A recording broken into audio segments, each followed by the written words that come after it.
வெற்றிதான் ஆயுள் வரை.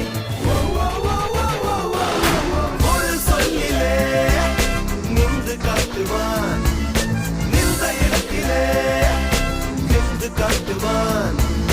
தருதலையோ தவதலையோ அலை அல்ல.